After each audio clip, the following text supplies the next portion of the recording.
Everybody ready in the back recording? You guys good back there? Okay. All right. We'd like to thank our fans first and foremost for showing up, creating a great home field environment. And would also like to thank Army West Point's fans. They got a tremendous turnout on their side, and the folks of service in the military that were here today to support the game, especially the folks from Fort Rucker right down the road. Was neat to see a lot of familiar faces. We've had the opportunity to go down there a couple of times. I got the chance to go this summer with a couple other coaches on our staff, and then our team got the chance to go down a couple weeks ago. A few guys did to do the uniform reveal. But neat to see the people of service turn out today, being the day after Veterans Day. Really proud of our guys for finding a way to win. Do not like the way we started the game. I would be a whole lot more pleased if we could start faster. That's been sort of an issue the last couple games, clearly. I'm also not going to apologize for winning a game.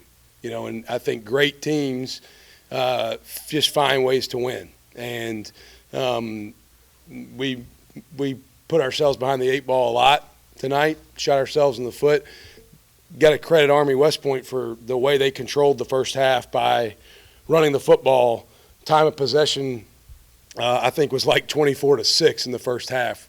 If off the top of my head, I don't have the halftime stats in front of me, but it was atrocious. We couldn't get off the field. We couldn't create rhythm offensively, but am really proud of the way our guys responded. I think you've seen all year our team go into the half, and probably a lot of people, including myself, scratching my head and a little bit frustrated at times.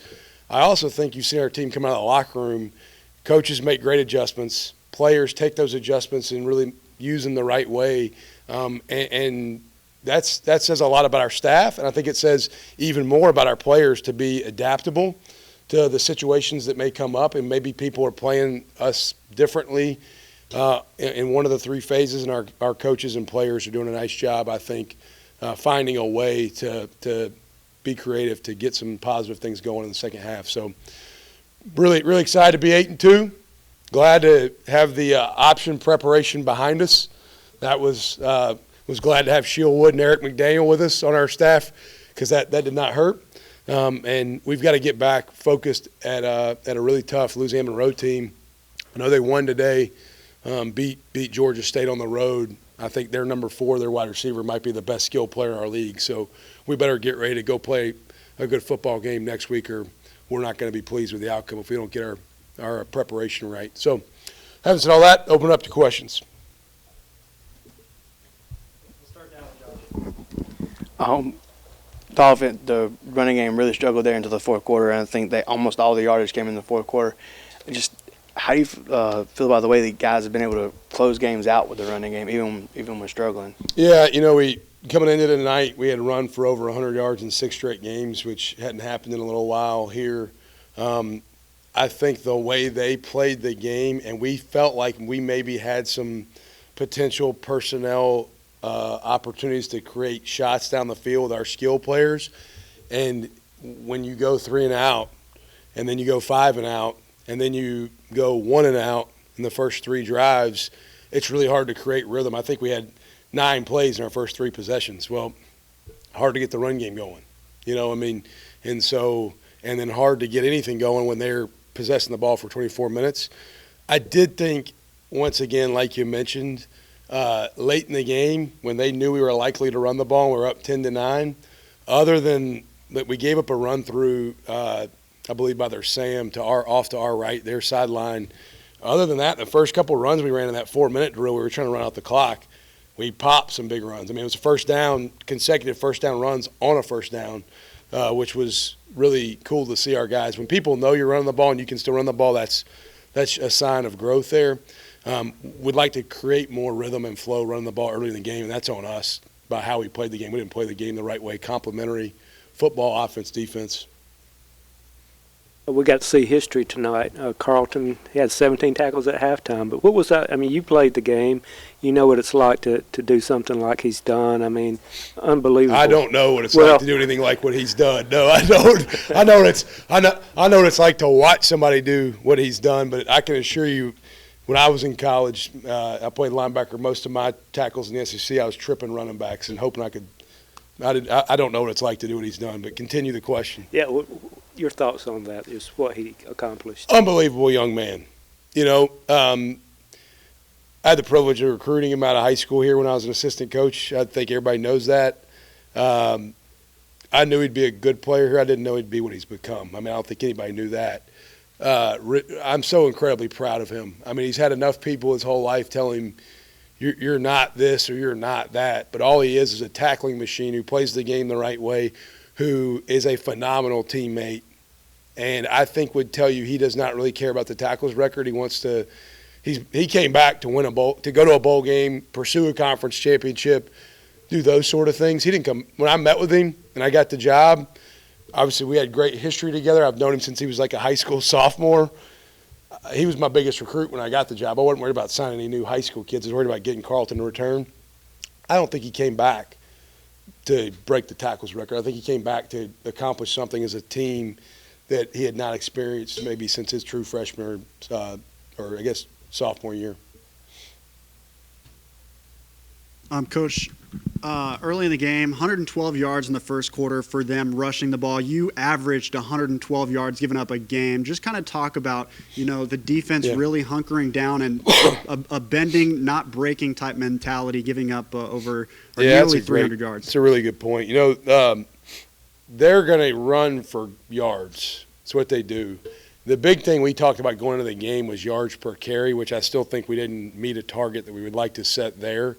But you can hold this offense to, a good night on the defensive side of the ball and still give up a couple hundred yards rushing. Now, we gave up too many yards per carry, but they're going to get their run game yards because they're really good at what they do. They have so many wrinkles within. People just talk about the under center triple option, but it's midline, it's trap, it's veer, it's all these different elements that your quarterback lead, fullback zone lead, like all these things that you're dealing with. That I think you're going to give up yards. We give up way too many leaky yards where you make contact and a guy falls forward for 3 or 4 more early in the game. And I'm not going to use this as an excuse, but right now these two guys are in here offensively, but they would tell you defensively we battled flu all week. Like Del Pettis didn't practice at all yesterday or Thursday, was very limited. Keyshawn Swanson didn't practice. KJ Robertson practiced on, I think, Wednesday, and he had the flu Wednesday night, Thursday morning, and then played the game. Like, we had a bunch of guys out that did not practice, which already a challenging enough task to get ready to play this offensive system.